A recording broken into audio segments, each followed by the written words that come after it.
Tapi hari ini kita akan belajarnya mengenai gaya belajar.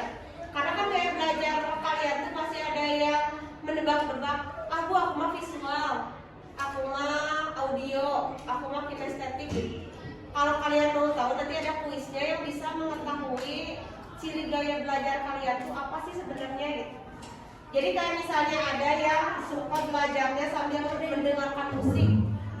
Nah berarti udah aku mah suka musik, tapi iya nggak sih aku teh auditorik belajarnya gitu. Nah nanti kita belajar di sini tipikal visual itu yang gimana, yang audio itu gimana, sama yang kinestetik itu seperti apa.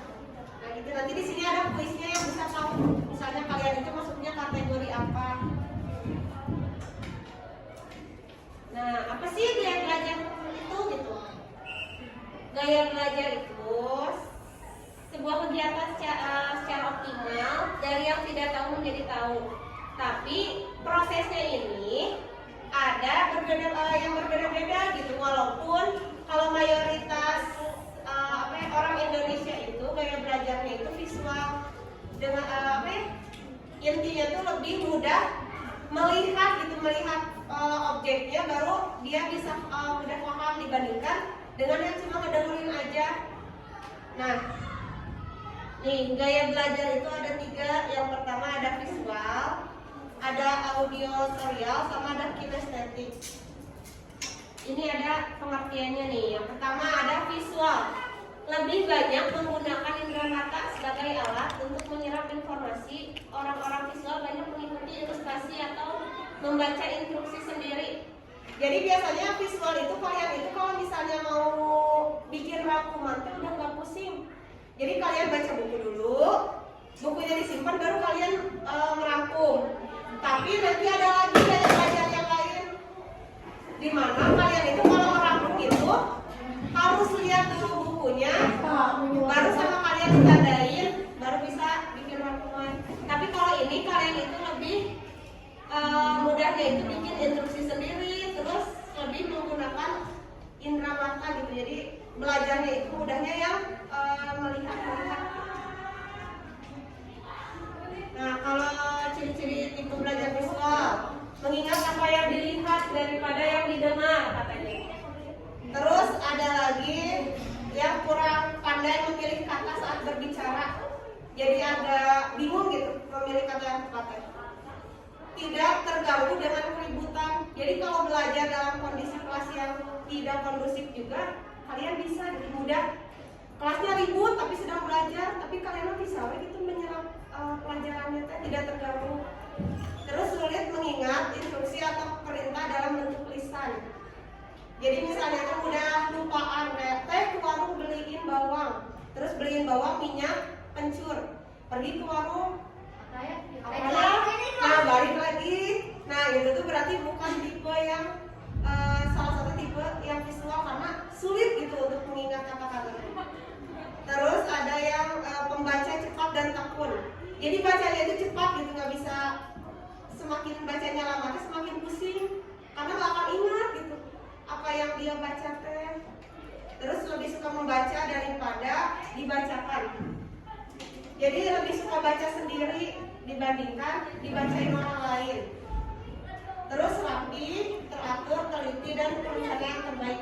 Jadi dia itu ahli dalam plan. Misalnya dia bisa nge-plan dari hari Senin sampai hari Minggu kegiatan dia apa.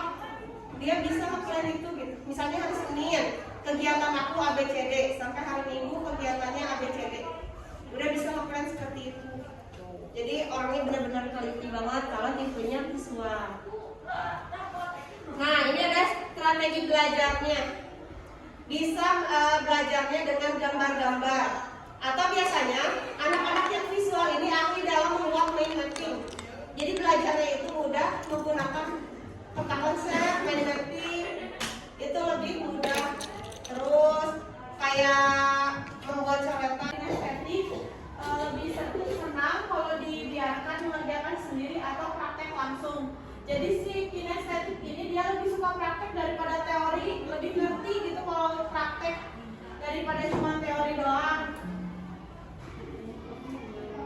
Nah, ciri-ciri yang tipe kinestetik ini yang pertama bicara dengan pelan. Jadi ya maksudnya nggak gordes sebenarnya bahasa ini. Nah, banyak bergerak, sulit duduk diam waktu belajar dalam jangka waktu lama. Jadi dia nggak bisa diam duduk lama kayak gitu teh, cepet gabut gitu, bete gitu. Nah, yang ketiga menghafal dengan berjalan bolak-balik. Yang keempat ada ketika berbicara banyak menggunakan isyarat tubuh. Jadi harus ada isyaratnya gitu-gitu, nggak bisa diam gini ngomong, tapi pakai isyarat kayak gitu. Nah, yang terakhir itu menggunakan jari sebagai penunjuk ketika membaca. Jadi pas membacanya harus gini gitu, nggak bisa baca gini doang, harus sambil ditunjuk gitu ciri-cirinya. Nah, ini strategi belajar yang merasa punya kinestetik. Yang pertama itu melakukan praktek. Yang kedua menggunakan model, Lego, alat-alat praktek, kerajinan tangan, puzzle. Yang ketiga menggunakan gerak dalam belajar. Jadi belajarnya teh harus ada gerakan gitu, nggak bisa cuma diam doang. Nah, yang terakhir drama, permainan, aktivitas lapangan. Jadi lebih suka aktivitas lapangan daripada di kelas gitu, bete kayak gini bete.